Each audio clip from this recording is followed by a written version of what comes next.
বিসমিল্লাহির রহমানির রহিম। জাতীয়তাবাদী স্বেচ্ছাসেবক দল শাহবাগ থানা আয়োজিত আজকের এই কর্মী সভায় উপস্থিত আছেন আজকের এই কর্মী সভার সম্মানিত সভাপতি কামরাঙ্গীরচর থানা স্বেচ্ছাসেবক দলের বিপ্লবী আহ্বায়ক, ঢাকা মহানগর দক্ষিণ স্বেচ্ছাসেবক দলের বিপ্লবী সিনিয়র সহসভাপতি জনাব এস.এম. সায়েম।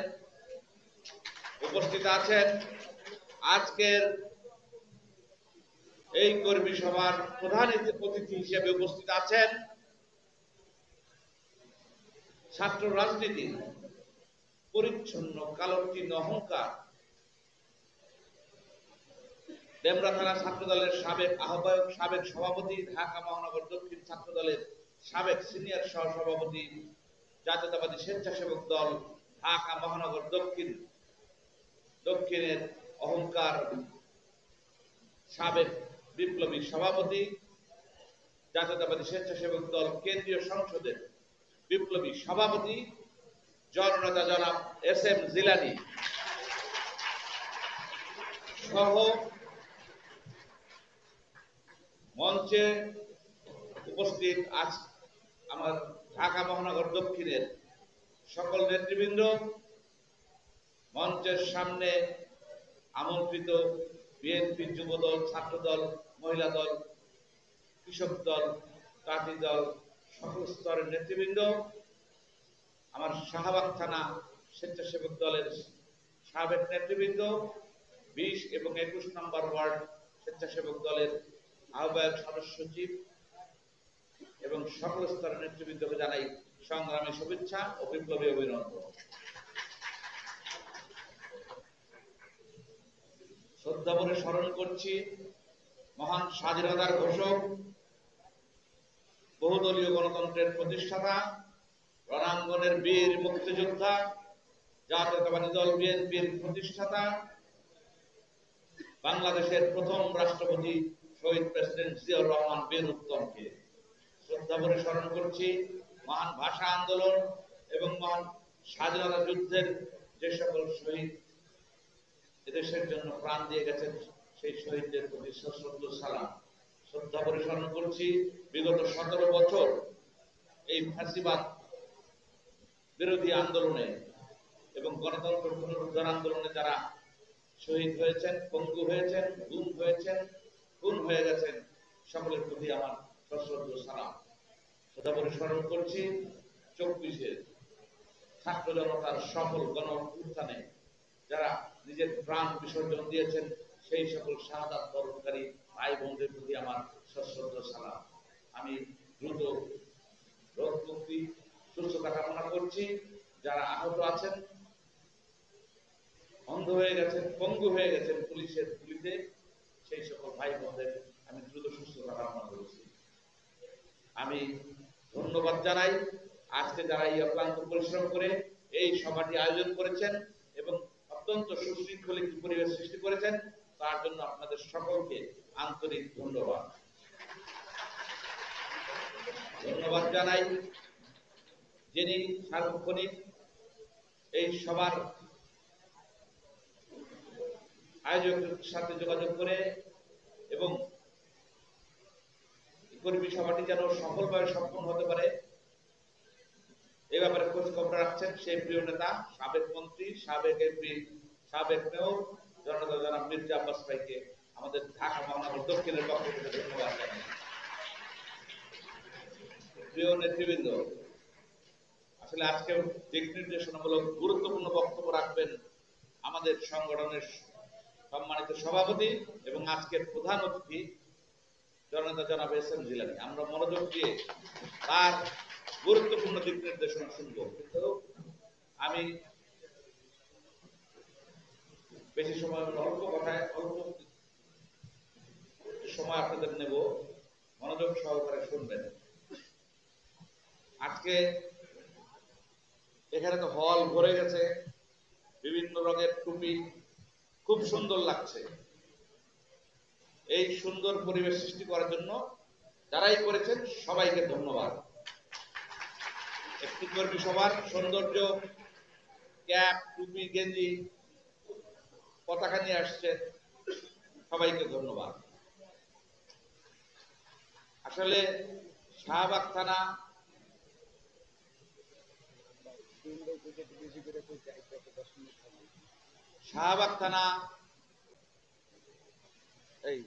এই নামাজ কটায়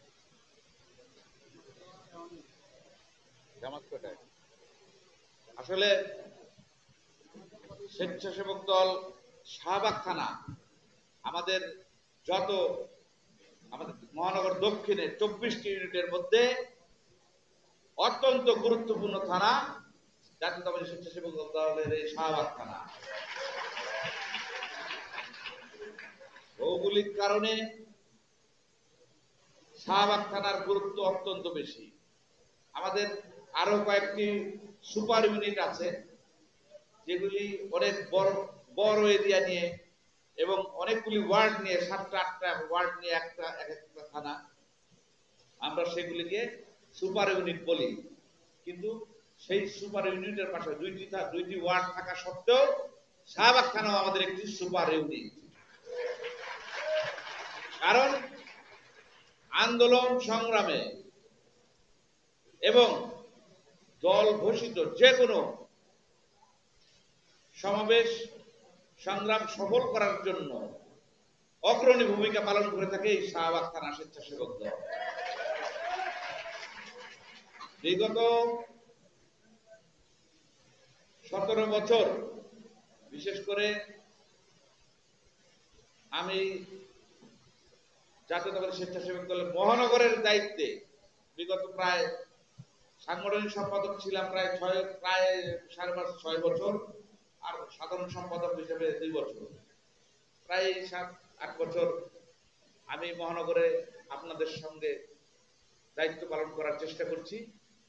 আমি দেখেছি সবার আগে ডাক পড়ে এই শাহবাগ থানা স্বেচ্ছাসেবক দলে এবং প্রত্যেকটি সভা আন্দোলন সংগ্রামে সবার আগে শাহবাগ থানার স্বেচ্ছাসেবক দলকেই প্রয়োজন হয় এবং আপনারা উপস্থিত থেকে সেটা প্রমাণও করেছেন। আপনাদের সকলকে ধন্যবাদ। প্রিয় নেতৃবৃন্দ, আপনাদের কি মনে পড়ে 28 অক্টোবর পরবর্তী নভেম্বর ডিসেম্বরের সেই দিনগুলির কথা মনে আছে? সবাই কি ছিলেন আন্দোলনের তখন? সবাই ছিলেন? তো অনেকে হাত তুলছে। হ্যাঁ, কয়জন ছিলেন হাত তুলতে পারবেন? আমি কিন্তু সবার চেহারা আমার মুখস্থ, কারণ এই জোনের দায়িত্বে ছিলাম আমি।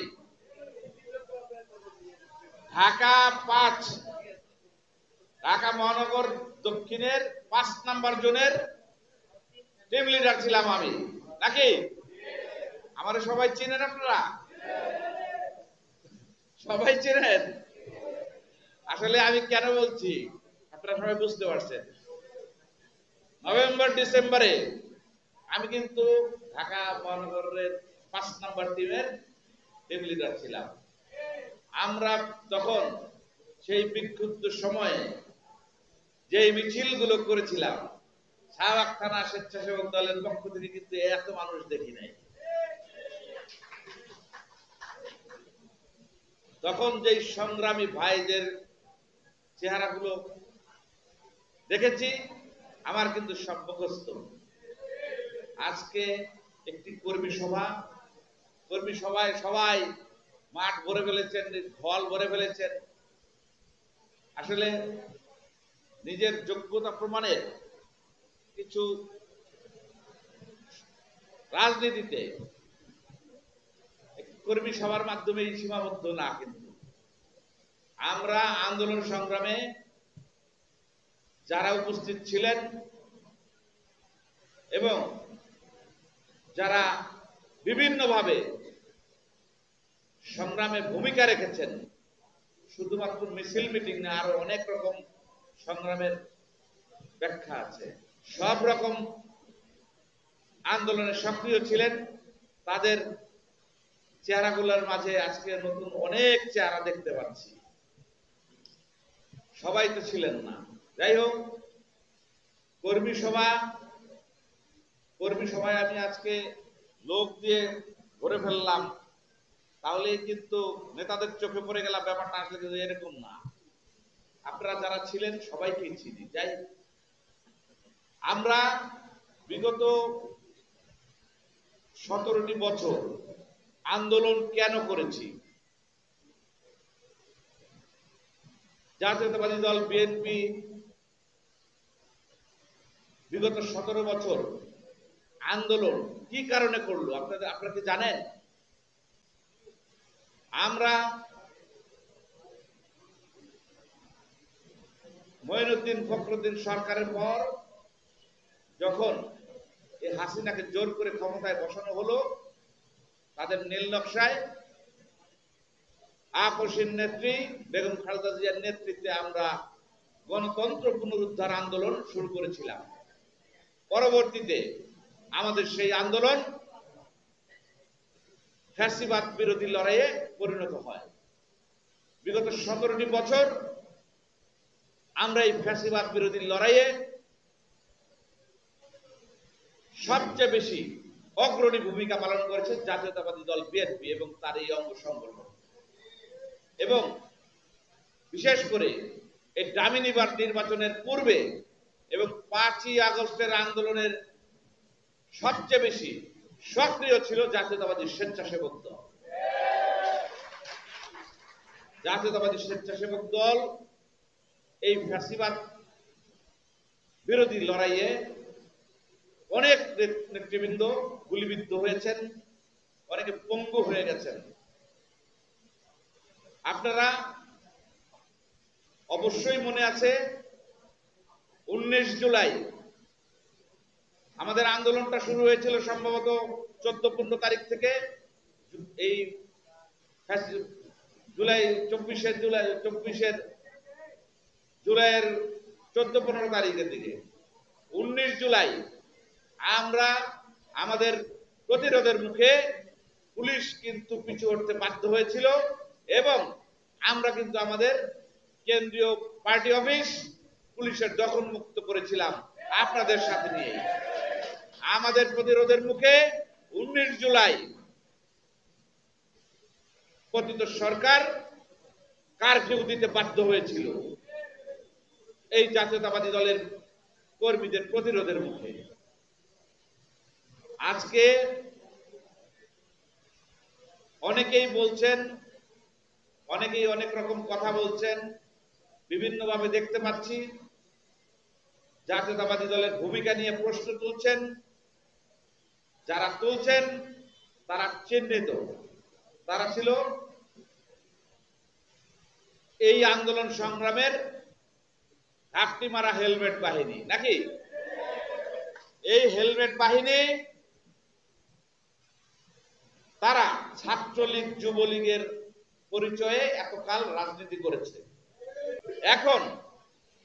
এখন তারা নিজেদের প্রকাশ্যে আনছে। কি তাদের পরিচয় হচ্ছে, ভাই আমি তো এতদিন রাজনীতি করেছি, আমার পরিচয় গোপন রেখেছিলাম, নাইলে তো ভাই আমাকে মেরে ফেলতো, না হলে তো ভাই আমাকে জেল খাটতে হতো।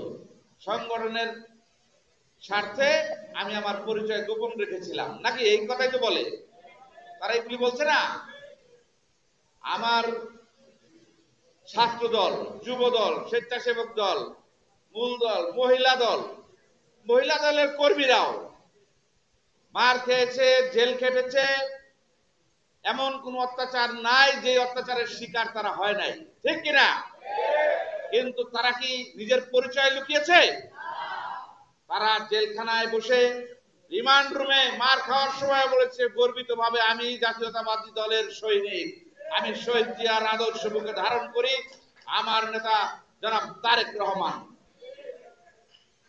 অথচ আজকে যাদের কোনো এই দেশের স্বাধীনতায় কোনো ভূমিকা নাই, এই দেশের সকল অর্জনে ন্যূনতম কোনো ভূমিকা নাই, রাষ্ট্রের পিছনে, রাষ্ট্র গঠনে, রাষ্ট্রের উন্নয়নে যাদের ন্যূনতম কোনো কন্ট্রিবিউশন নাই, তারা আজকে আমার দলের সমালোচনা করে। কেন করে আপনাদের বুঝতে হবে কি কারণে তারা এই সমালোচনাটা করছে।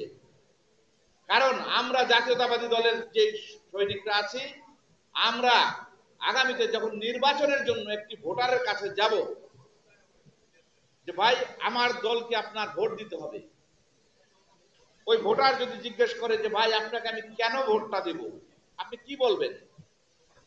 আপনি সারাদিন বলতে পারবেন আপনার দলের অর্জনের কথা, আপনি বলতে পারবেন আমার নেতা, আমার রাজনৈতিক আদর্শ শহীদ রাষ্ট্রপতি জিয়াউর রহমান বীর উত্তম। উনি ছিলেন স্বাধীনতার ঘোষক। উনি শুধু ঘোষণা দিয়েই বসে থাকেননি, উনি ছিলেন রণাঙ্গনের সম্মুখ সারির বীর মুক্তিযোদ্ধা। উনি উনার শাসন আমলে মাত্র 3.5 বছরে এই দেশের জন্য, এই দেশের মানুষের জন্য যে ক্যারিশমা দেখিয়ে দিয়েছেন, তার সেই ভিত্তির উপর এখন দাঁড়িয়ে আছে বাংলাদেশ। ওনার রেখে যাওয়া, ওনার হাত দিয়ে সূচনা ঘটেছিল এই বাংলাদেশের গার্মেন্টস শিল্পের সূচনা।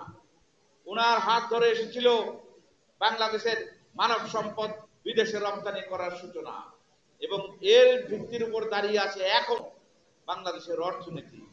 ওনার শাহাদাত বরণের পর আপসের নেত্রী বেগম খালেদা জিয়া এই দলের হাল ধরেন, তিলে তিলে আজকে দলের এই অবস্থানে নিয়ে আসেন। উনি ছিলেন আপসহীন। 86-তে স্বৈরাচার বিরোধী আন্দোলনে উনার কারণে, ওনার আন্দোলনের কারণে স্বৈরাচারের পতন হয়েছিল এক হিসাবে এককভাবে। কারণ 86-র নির্বাচনে বেঈমানি করে সেই শেখ হাসিনা এরশাদের সঙ্গে এই শেখ হাসিনা এবং জামাতি গিয়েছিল সেই নির্বাচনে। দেশ নেত্রী বেগম খালেদা জিয়া কিন্তু যান নাই, জাতীয়তাবাদী দল যান নাই। পরবর্তীতে দেশ নেত্রীর হাত ধরে এদেশের সংসদীয় গণতন্ত্রের সূচনা ঘটে, এবং এদেশের রাষ্ট্রের ক্ষমতায় বসার পরে উনি যখন প্রধানমন্ত্রী, ওনার হাত ধরে এই মুক্তিযোদ্ধাদের যত উন্নয়নের সূচনা, মুক্তিযোদ্ধা মন্ত্রণালয় থেকে শুরু করে আপনার নারী শিক্ষা অবৈতনিক করার থেকে শুরু করে বিভিন্ন দেশের সার্বিক উন্নয়নে দেশনেত্রী বেগম খালেদা জিয়ার যে ব্যাপক ভূমিকা এবং তার এই দেশের প্রতি যে ত্যাগ, আপনি সারাদিন বলতে পারবেন। দেশনেত্রী বেগম খালেদা জিয়া উনি ওনার শত সুযোগ থাকা সত্ত্বেও এই ফ্যাসিবাদ লড়াইয়ে উনি কিন্তু বিদেশে চলে যান নাই। উনি যেতে পারতেন। ওনার সেই সুযোগ থাকা সত্ত্বেও উনি ইচ্ছা করলে এই বয়সে ওনার নাতিদের সাথে, ওনার ছেলের সাথে বিদেশে আরাম-আয়েশের জীবন কাটাতে পারতেন। বিনা ভোটের নিশিরাতের যে নির্বাচন হয়ে গেল 2018-র আগে, উনি যখন চিকিৎসার জন্য লন্ডন গেলেন, লন্ডন থেকে উনি কিন্তু জানতেন যে বাংলাদেশে ফেরত আসার সাথে সাথে ওনাকে জেলখানায় যেতে হবে। জানতেন না? উনি কিন্তু জানতেন যে আমাকে কারাবরণ করতে হবে। তারপরেও এই বৈশ্বিক মানে কতখানি মহান নেত্রী, ওনার বাংলাদেশের মানুষের প্রতি কতখানি ভালোবাসা থাকলে উনি ওনার সকল রকম আরাম আয়েশ ত্যাগ করে উনি বাংলাদেশে ফিরে এসেছেন এবং কারাগারকে বরণ করে নিয়েছেন। উনি এমন এক কারাগারে ওনাকে রাখা হয়েছে যেই কারাগারে মানুষ দূরের কথা, পশু পাখিও থাকতে চাইবে না। একটি পরিত্যক্ত কারাগারে 6 বছরের অধিক উনি কারাবরণ করেছেন। প্রিয় নেতৃবৃন্দ, ওনার এই ত্যাগের কারণ কি? উনি জানতেন উনি যদি বিদেশে চলে যান তাহলে আজকে হাসিনা যেমন পালিয়ে গেছে, তার 10 মিনিটের মধ্যে আওয়ামী লীগকে এই দেশে আর হারিকেন দিয়েও খুঁজে পাওয়া যায় না। বাংলাদেশের জাতীয়তাবাদী দলের আমাদের মতো যত কর্মী আছে, আমাদের পরিণতি তাই হবে। আমাদের কথা চিন্তা করে, এই দেশের মানুষের কথা চিন্তা করে এই দেশ থেকে যদি উনি চলে যান তাহলে এই ফ্যাসিবাদ এমন ভাবে এই দেশটাকে গিলে খাবে যার থেকে আর কেউ উদ্ধার করার মতো কোনো সম্ভাবনা নাই। সেই জন্য এই দেশের মানুষের কথা চিন্তা করে উনি নিজের আরাম-আয়েশ ত্যাগ করে কারাগারকে বরণ করে নিয়েছিলেন। প্রিয় সহযোদ্ধা ভাইয়েরা, ওনার ত্যাগের কথা, ওনার অবদানের কথা আপনি সারাদিন বলতে পারবেন। আমাদের ভারপ্রাপ্ত চেয়ারম্যান জনাব তারেক রহমানের কথা আপনি সারা দিন বলতে পারবেন। শহীদ রাষ্ট্রপতি জিয়াউর রহমানের রক্ত যার শরীরে বইছে। ১/১১ সরকার ওনাকে হত্যা করার উদ্দেশ্যে, জিয়া পরিবারকে নিশ্চিহ্ন করার উদ্দেশ্যে ওনাকে মেরে মেরুদণ্ডের হাড় ভেঙে দিয়েছিল। চিকিৎসার জন্য যখন উনি বিদেশে চলে গেলেন, বিদেশে যাওয়ার পরে উনি কিন্তু চুপচাপ বসে থাকেননি।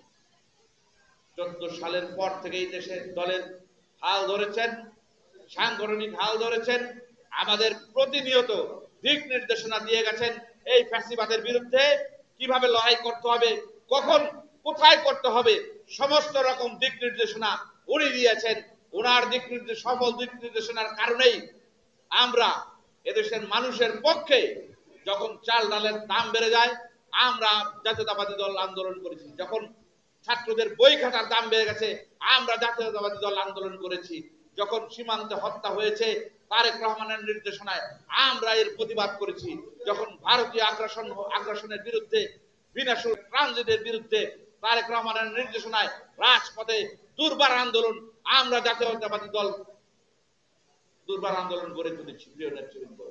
এবং সর্বশেষ জুলাই আগস্ট আন্দোলনে 19 জুলাই ওনার দিক নির্দেশনায় আমরা সারা বাংলাদেশ, বিশেষ করে ঢাকা শহরকে অচল করে দিয়েছিলাম। আপনাদেরকে সাথে নিয়ে প্রিয় বন্ধুগণ, আপনাদের নিশ্চয়ই মনে আছে। এবং সেই দিন এই পতিত সরকার 144 ধারা জারি করতে বাধ্য হয়েছিল, মোবাইল নেটওয়ার্ক বন্ধ করতে বাধ্য হয়েছিল। এবং পরবর্তীতে 21 জুলাই, সম্ভবত 21 জুলাই ভারপ্রাপ্ত চেয়ারম্যান বাংলাদেশের সর্বস্তরের জনগণের উদ্দেশ্যে উনি একটি আহ্বান রেখেছেন, সবাই যেন রাজপথে নেমে আসে এবং এবারই যেন ফ্যাসিবাদকে নির্মূল করা হয়। সেই উদ্দেশ্যে উনি আহ্বান জানিয়েছিলেন 21 জুলাই, এটাও আপনাদের নিশ্চয়ই মনে আছে। এবং তার ডাকে সাড়া দিয়েই সারা দেশ থেকে বিভিন্ন জায়গা থেকে মানুষ ঢাকা শহরে এসে উপস্থিত হয়েছিল। আপনাদের মনে থাকার কথা, আপনারা যারা দক্ষিণের স্বেচ্ছাসেবক দল করেন, আমি সম্ভবত 20 না 21 তারিখ গ্রেফতার হয়ে গেলাম। আমাকে ডিবি অফিসে প্রতিদিন টর্চার করা হতো, আর জিজ্ঞেস করা হতো ঢাকা শহরে প্রায় 20 লক্ষ লোক ঢাকা শহরে ঢুকেছে, বিএনপির প্রায় 20 লক্ষ কর্মী ঢাকা শহরে ঢুকেছে বা ঢুকছে, তারা কোথায় আছে বলো। আমাদের চোখ বাঁধা থাকতো, হাত বাঁধা থাকতো, অমানসিক নির্যাতন করা হতো। এমনও আছে রাত্রে 3টার সময় নিয়ে যেত এই হারুনের ডিবি অফিসে। নির্যাতনের তাদের একটাই জানতে চাওয়া ছিল আমাদের প্ল্যান কি, এবং প্রায় 20 লক্ষ লোক যে ঢাকায় ঢুকলো, এরা কোথায় কিভাবে আন্দোলন করবে, কেমনে কি করবে আমাদের জানাও। তাহলে গোয়েন্দা বাহিনীর কাছেও নিউজ ছিল বিএনপির প্রায় 20 লক্ষ লোক ঢাকায় ঢুকবে বা ঢুকছে, অলরেডি ঢুকে গেছে। যখন আমাদের এই সমস্ত প্রশ্ন করা হতো, আমরা নির্যাতনের শিকার হচ্ছিলাম, তারপরেও মনে মনে শান্তি পাচ্ছিলাম যে 20 লক্ষ লোক যদি আন্দোলনে ঢুকে যায়, ইনশাআল্লাহ ফ্যাসিবাদের পতন এবারই হয়ে যাবে, আমরা ছিলাম নিশ্চিত। এবং আপনারা তাই ঘটিয়ে দেখেছেন। অনেকে বলতে চায় জুলাই আন্দোলনকে ট্যাগিং করতে চায়। জুলাই আন্দোলন, আগস্ট আন্দোলন কারা করেছে আমরা দেখেছি। আমরা কিন্তু দেখেছি 19 তারিখ আমাদের প্রতিরোধের মুখে সেদিন কিন্তু একদল প্রেস ব্রিফিং করেছিল যে আমরা এই আন্দোলন আজকে এই ঢাকা শহরে যে কারা জ্বালাও পোড়াও করেছে, ভাঙচুর করেছে, আমরা কিন্তু জানি না, আমরা কিন্তু এর সাথে জড়িত না। করেছে না প্রেস ব্রিফিং? অর্থাৎ তারা চাইছিল হাসিনাকে ক্ষমতায় রেখে, ফ্যাসিবাদকে ক্ষমতায় রেখেই একটি ফায়দা হাসিলের চেষ্টা করছিল। তাদের সেই প্রোগ্রামটা জাতীয়তাবাদী দলের কর্মীদের কারণে পাঞ্চাল হয়ে গেছে।